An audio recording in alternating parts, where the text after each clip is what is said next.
नमस्कार मित्रों, आपका एक बार फिर से मेरे YouTube चैनल पर स्वागत है। पति पत्नी के संबंधों में तनाव, कटुता, कलेश बने रहने एक आम सामान्य सी बात हो गई है और इसीलिए देखने में आ रहा है कि आज विवाह के पहले 10-15 दिन में तनाव की शुरुआत हो जाती है। पति पत्नी में बिना किसी कारण के अगलाव जैसी स्थिति बन जाती है। एक दूसरे पर संदेह करने की भावना पेट बन जाती है। अभी क्योंकि शादियों में बहुत पैसा लगता है, विवाह में लाखों रुपए खर्च होते हैं।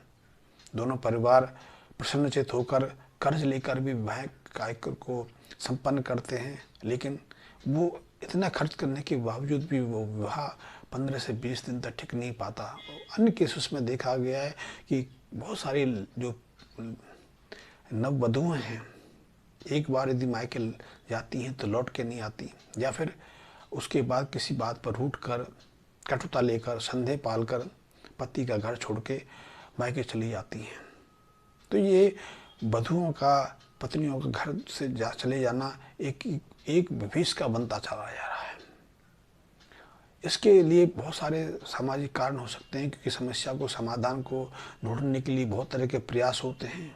मैं तो क्योंकि सामाजिक मैं ढूंढने का प्रयास नहीं करता, मैं मनोवैज्ञानिक कारण भी ढूंढने का प्रयास नहीं करता।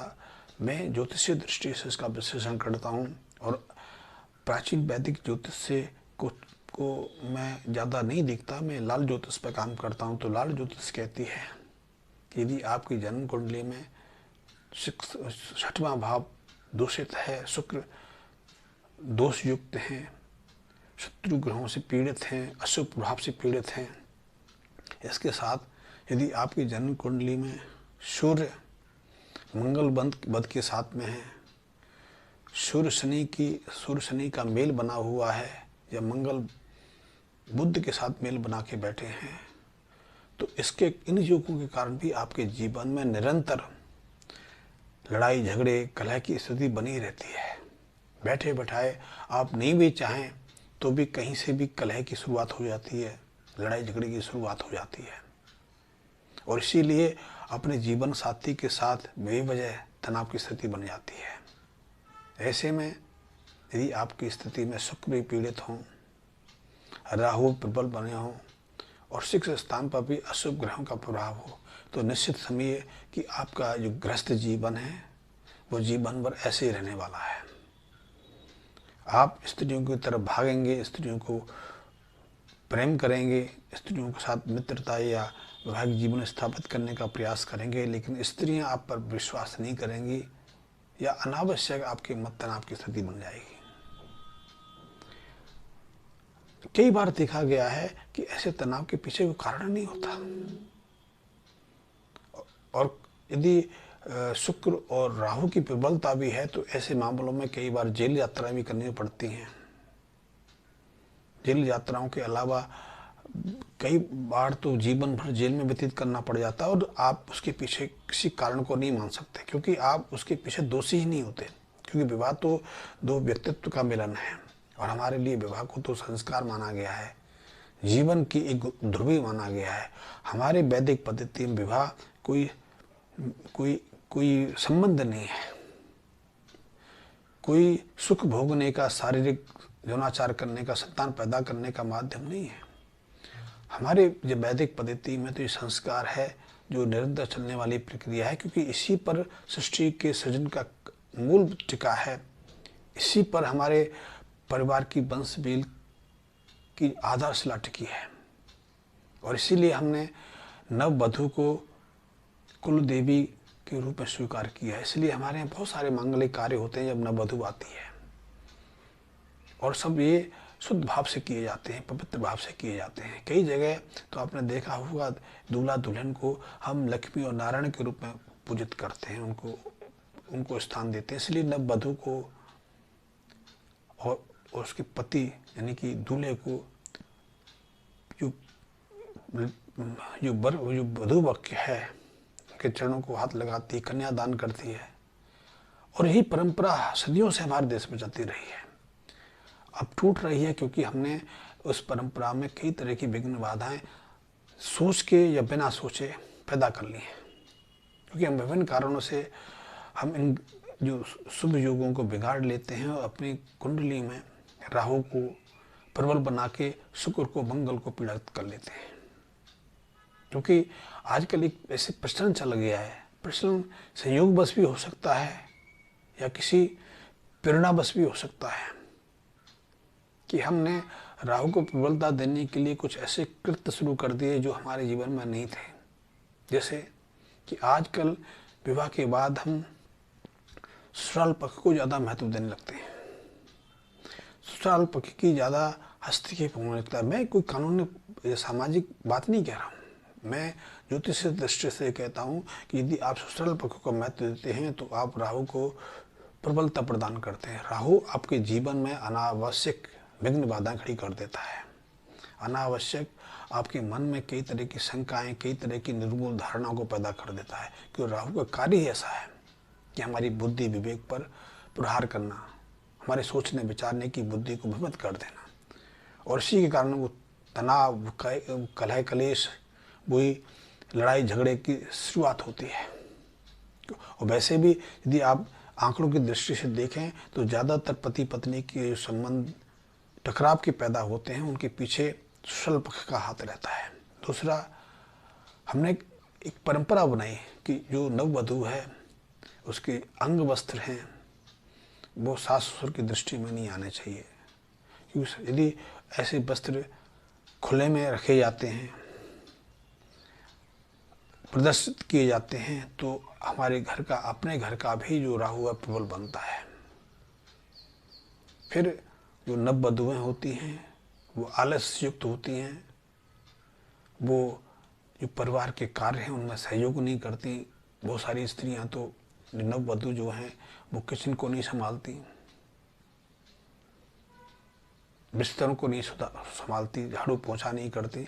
मैं ये नहीं कहता कि पूरा मकान सफाई करें, यदि आपके पास पैसा है, धन संपदा है तो आप सहायिका रह सकती हैं, लेकिन गृहिणी का कार्य भी आपको करना है। आप किसी भी देश में, भारत की बात छोड़ दीजिए, भारत तो दुनिया सबसे अलग है। आप पश्चिम के किसी देश चले जाइए, आप अमेरिका में आप मेड नहीं रह सकती, नौकरानी नहीं रह सकती, क्योंकि वहाँ विधान ही नहीं है, और रखेंगी तो आपको उतनी ही तनख्वाह देनी पड़ेगी जितनी कि भारत में इंजीनियर को देनी पड़ती है। अब यूरोप में नहीं रह सकते, वो सारे कार्य स्वयं करते हैं, पति पत्नी मिलकर करते हैं, क्योंकि अब परंपरा है। फिर भी उनके यहाँ मधुरता तो रहती है संबंधों में, जब तक वो एक साथ हैं। इतने लड़ाई झगड़े कलेश वहाँ नहीं होते, इतनी हत्याएं मर्डर वहाँ नहीं होते, क्योंकि वो राहु को इतना प्रबल नहीं बनाते। हाँ, संबंध विच्छेद हो जाता है, इसलिए वहाँ डाइवोर्स लेना सहज है। डाइवोर्स तो शब्द तो अलग अलग लाभ को कहते हैं, लेकिन हमने अपने निजी राहु को भी प्रबल बना के अपने संबंधों में इतनी कटुता भर दी है। और उसके पीछे कारण है कि हम जब नववधुएं अपने घर आती हैं, ससुराल में आती हैं, तो अपने जो सास ससुर हैं, जो बृहस्पति के प्रतीक हैं, उनको हम सम्मान नहीं देते। मैं ये नहीं कहता सब सास ससुर सब सही रहते थे, उनमें भी कटुता रहती होगी, लेकिन ज़्यादातर मामलों में नहीं रहती। ये तो मीडिया है, साहित्य है, जो आदमी जो चीज़ लिखना चाहता है, बताना चाहता है, जो खूब प्रेरित है, वो वही आपको बताएगा, लेकिन ऐसा नहीं है। क्योंकि सास ही एक नववधु ही सास बनने वाली है। तो यदि आप सम्मान देते हैं, उनको मान प्रतिष्ठा देते हैं, आप अंग वस्त्रों को एकांत में सुखाते हैं, आप समय से उठते हैं, उनका आशीर्वाद लेते हैं, तो निश्चित रूप से समझिए कि आपका गृहस्थ जीवन सुखित रह सकता है, भली प्रकार चल सकता है। लेकिन हम तो इस चीज़ को नहीं चाहते, इसलिए कटुता बढ़ती जा रही है, निरंतर कटुता में अविश्वास बढ़ता जा रहा है। और ऐसे ग्रह योग जिनकी जन्म कुंडली में बैठे हैं, वो तो निश्चित समझें कि उनके गृहस्थ में अधूरापन है। ये मैंने सिर्फ जातक के लिए, पुरुष के लिए नहीं बताया, स्त्रियों के साथ भी ऐसा ही है। यदि किसी स्त्री की कुंडली में यदि ये ग्रह योग है तो उसकी जिंदगी भी हो सकता है, क्योंकि स्त्री शरीर है, पुरुष आकर्षित होते हैं, संबंध बना सकते हैं, लेकिन उसके जीवन में भी स्थिरता नहीं आएगी, क्योंकि वो जितना अपने राहु को प्रबल करती जाएगी, उसका जीवन उतना दुखद होता जाएगा। और ये जीवन एक जन्म का नहीं, यही जीवन उसकी अगली पीढ़ी में जाने वाला है, उसके अगले जन्म में भी जाने वाला है। तो अगले जन्म में, अगली पीढ़ी में ये समस्याएं और बढ़ेंगी। इसलिए हमें जीवन को सहजता से लेना चाहिए। और यदि ऐसे अशुभ योगों से बाहर आना है तो राहु की प्रबलता को हमें शांत रखने के लिए एक तो अपने अंग वस्त्रों को शांति से रखना चाहिए। घर में कूड़ा कचरा, अनावश्यक वस्तुओं का संग्रह नहीं करना चाहिए, जाले नहीं रखने चाहिए। यदि आपके घर की नाली, किचन की नाली रुक जाए तो तत्काल ठीक करना चाहिए। आपको स्वयं भी कार्य वस्तुओं से थोड़ा परहेज करना चाहिए।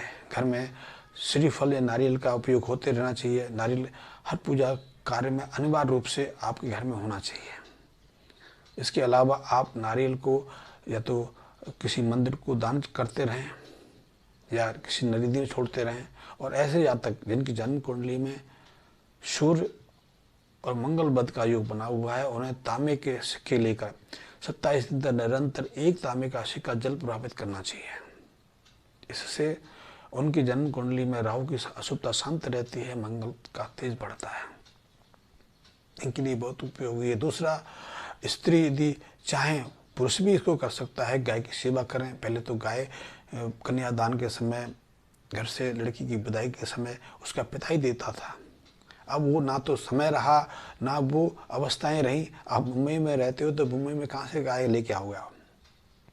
तो ऐसे में किसी गौशाला से जुड़ के गौशाला में जाके गाय सेवा कर सकते हैं। अन्यथा आप अपने घर में गाय, चांदी की गाय बनवा के उसकी सेवा कर सकते हैं। और एक चीज़ जो मेरी दृष्टि से, मेरे फार्मूले से मैंने बनाया है और मैं पिछले 8-10 साल से इसका प्रयोग भी कर रहा हूँ कि चांदी की एक गोलक बना के आप उसमें जितनी आपकी सामर्थ्य है उसमें नियमित रूप से कुछ ना कुछ धन डालते रहें, पैसा डालते रहें। जब वो इकट्ठा हो जाए तो उसको ले जाके किसी गौशाला को दान कर दें, या वहाँ गाय के निमित्त को चारा है, गुड़ है या नमक है, खल है, जो भी आपकी सामर्थ्य से वो दान करके आएँ। आप गाय को सेवा करें, गाय को सहलाएं। इससे आपकी बुद्धि, सद्बुद्धि आएगी, आपकी क्रोध की भावना दबेगी और राहु की अशुभता शांत होगी। आप इसको कर सकते हैं। आपके लिए लाल रंग की चरी या लाल रंग की जो चरी या ग्वार है, वो किसी मंदिर में चढ़ाना बहुत लाभकारी हो सकता है। और ऐसा आप निरंतर 43 दिन कर सकते हैं। जो मैंने पहला उपाय बताया आपको, इसमें आपको तांबे का सिक्के जो जल प्रभावित करने हैं, आप उसे हर हफ्ते कर सकते हैं। लगातार 27 दिन करने की बजाय उसको हफ्ते में 1 दिन कर सकते हैं और इससे आपका जीवन बहुत सुखद हो जाएगा। और जब भी आपका जन्मदिन आए उस दिन आप गौशाला अवश्य जाएं, गौ की सेवा करें। और जो आपके साथ सामर्थ्य है, 1000, 2000, 10,000 की बात नहीं करता, जो 10, 20, 50 रुपये जो भी आपके सामर्थ्य से है उसको नियमित रूप से इकट्ठा करें। और यदि चांदी की गोलक में करेंगे तो बहुत अच्छा लाभ देगा आपको। चांदी की गाय यदि घर में प्रतिष्ठित करते हैं तो उसे गंगा स्नान से साफ करते हैं, गंगा जल से साफ करते हैं। घर में गंगा जल की स्थापना करें। आप स्टील के बर्तन में गंगा जल भरकर स्टील का ढक्कन लगा के चाहो तो सील करा सकते हैं, बिना सील के भी घर में रह सकते हैं। अपने शयन कक्ष में रखें, अच्छे स्वच्छ स्थान पर रखें। ये आपके लिए बहुत उपयोगी उपाय साबित होगा। आप करके देखिए।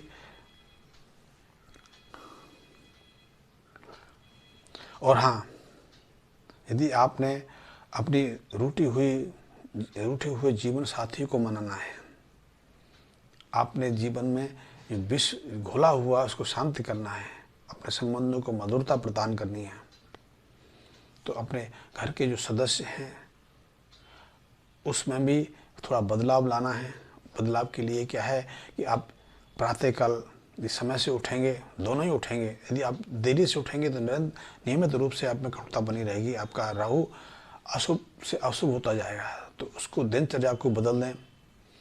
इसके संबंध में मैं आपको और भी कोई जानकारी दूंगा, लेकिन हाँ, यदि आपने अभी तक मेरे चैनल को सब्सक्राइब नहीं किया तो सब्सक्राइब भी कर लें, मेरे बेल आइकन को प्रेस कर लें। और यदि आप लाल किताब संबंधी कोई जानकारी चाहते हैं, मेरे से कोई जानकारी लेना चाहते हैं, तो मेरे मैसेज बॉक्स में कमेंट्स दे सकते हैं। धन्यवाद।